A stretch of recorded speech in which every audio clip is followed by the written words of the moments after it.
action. Ok, salut, bienvenue sur Cinéas. Aujourd'hui, j'ai fait mes devoirs pour vous. Donc, je vais vous faire découvrir 5 pépites méconnues sur Netflix, des petits chefs-d'œuvre pour moi.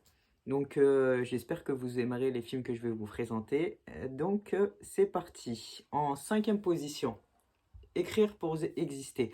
C'est des films un petit peu à l'ancienne avec un super scénario des années 90 et vraiment c'est des films qui sont super bien avec un super scénario, une bonne écriture et on passe vraiment un très bon moment devant ces films. Donc en cinquième position, Écrire pour exister, super histoire. Je vais pas trop spoiler, je vais vous laisser découvrir.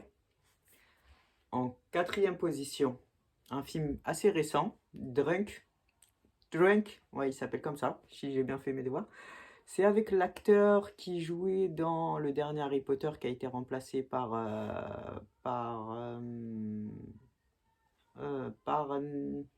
Johnny Depp. Voilà, il a été remplacé par Johnny Depp dans Les Animaux Fantastiques. Excusez-moi, je me rappelle plus du tout du nom de l'acteur. J'aurais dû, mais c'est un très bon acteur qui est très connu, qui a joué dans Valhalla. Donc, regardez Drunk en quatrième position. En 3, un petit film de Tom Cruise, Vanilla Sky, super histoire. Vraiment, on comprend l'histoire à la fin, mais vraiment un petit chef-d'œuvre. En deuxième position, Peur Primale. Je viens de le découvrir il n'y a pas longtemps. Un super Edward Norton, mais incroyable. La fin, l'une des meilleures fins du cinéma pour moi, c'est Seven. Mais sur Peur Primale, on est dans du lourd, hein. La fin est juste phénoménale. Ça prend tout le monde à contrario. Donc la fin est juste épique. Donc en deuxième. Et en première position, un film qui avait marqué mon enfance, que j'avais loué le DVD à la bibliothèque quand j'étais petit, et le film avait marqué mon enfance euh, avec Brad Pitt dedans, et c'est une histoire de dingo. Il y a Brad Pitt et il y a Robert De Niro, donc ça peut être que un petit chef-d'œuvre.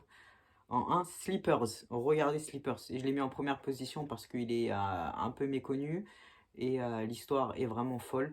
Essayez de regarder tous ces films en VO. Vous deviendrez peut-être bilingue un jour, comme moi je le suis, grâce au film. Donc voilà pour les 5 pépites à regarder. Je passerai aussi une vidéo sur les 10 meilleurs films Netflix pour moi, toutes catégories confondues. Donc voilà pour les 5 pépites à découvrir sur Netflix méconnues. Salut les cinéphiles, à bientôt sur Cinéas. Et likez la vidéo, mettez des commentaires. Dites-moi quelles sont vos pépites méconnues, n'hésitez pas à commenter. Salut les cinéphiles.